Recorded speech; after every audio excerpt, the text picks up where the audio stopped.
Ақтөбеге еңбек және халықты әлеуметтік қорғау министрі Тамара Дүйсенова жұмыс сапарымен келді.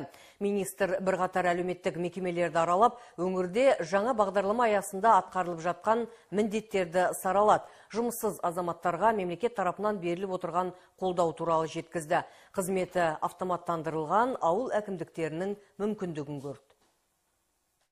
Министр алдымен халыққа қызмет көрсету орталығына барды. Мұнда нәтижелі жұмыспен қамту және жаппай кәсіпкерлікті дамыту бағдарламасының жүзеге асырылу барысын көрді. Жаңа жүйені іске асырып отырған жұмыспен қамту бөлімінің қызметкерлерімен тілдесті. Мамандар екі қолға бір күрек таппай жүрген азаматтарды тіркеп, оларды әлеуметтік жұмысқа орналастыру және оқу бітірген түлектерді жастар тәжірибесіне жіберу жағын оңтайлы шешіп отырғандарын министрге айтып берді. Кәсіптік оқыту, екінші жаппай кәсіпкерлікті дамыту, және үшінші жұмыспен қамтамасыз ету. Яғни ол біздерде тұрақты жұмыс орындарына. Биыл қала көлемінде жастар тәжірибесіне 165 мекемеден 858, ал әлеуметтік сала бойынша 8 мекемеден 17 бос орынға сұраныс түскен. Жыл басынан бері 104 адам жолдама алған. Ал қала іргесіндегі Қорайлыда министрге өткен жылы енгізілген ауылдық округ әкімінің қызметін автоматтандыру жөніндегі пилоттық жобаның іске асырылуы таныстырылды. Бұған дейін халықтың саны, олардың мәртебесі, баспана жағдайы секілді ақпараттар шаруашылық кітап арқылы жүргізілсе, бүгінде мәліметтер аталған жаңа жүйе арқылы жинақталады. Бұл жұмыстың біршама жеңілдегенін байқатты. Бүгінгі күні облыстағы 143 ауылдық округ әкімдіктері осы жаңа жобаны қолданады. Е-халық жобасы жұмыссыздық туралы білуге, атаулы әлеуметтік көмек көрсету кірістерін анықтауға, еңбек ресурстарын тең ұстауға мүмкіндік береді. Сондай-ақ осы жоба аясында жастарды қысқа мерзімді курстарға жіберіп оқытып, мемлекеттік бағдарламаларға қатысуын қамтамасыз етуге болады. Бұл жүйенің тиімділігі мол. Сонымен қатар ол ақпараттарды шұғыл алуға мүмкіндік береді. Бұдан соң министр бастаған топ мемлекеттік жекеменшік әріптестік аясында салынған жайна мүгедек балаларға арналған стационардың жаңа ғимаратында болды. Мүгедек балаларды емдеп, сауықтыруға арналған мекеме сәуір айында өз жұмысына кіріседі. Орталық 100 балаға шақталған.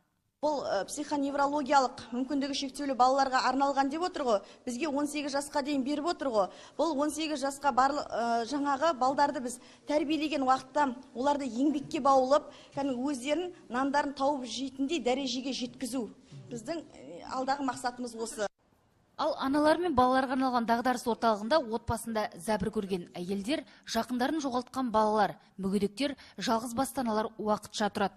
Оларға 6 айға дейін мәселелерін шешіп алғанша мүмкіндік беріледі. Министр өңірдегі беделді оқу орындардың бірі Ақтөбе политехникалық колледжіне де барды. Дуальды оқыту жүйесі бойынша мамандар даярлау ісімен және бизнес мектептің жұмысымен танысты. 3 ай курстан өткен маманның жұмысқа орналасуы да алдын ала жоспарлы болуы тиіс деді министр. 5 жыл жұмыс істемеген адаммын. Ауылдан келдім. Вы считаете, что я за 3 месяца могу быть хорошим арматурщиком? Мына мені стройдеталь алмайды ғой, ол мені 3 айды бітіріп барған екен. То есть у меня, наверное, вы должны мне теперь написать, что я имею только вот эти навыки. Çünkü маған айтыңыз, 3 айда тек мынаны жасай аласың. Кейінгі 3 айда уже ты вот это можешь делать. Если сен тағы да 9 ай істейтін болсаң, мынаның біреуі сені жақсы жұмыс қылады, еңбек ақын жақсы.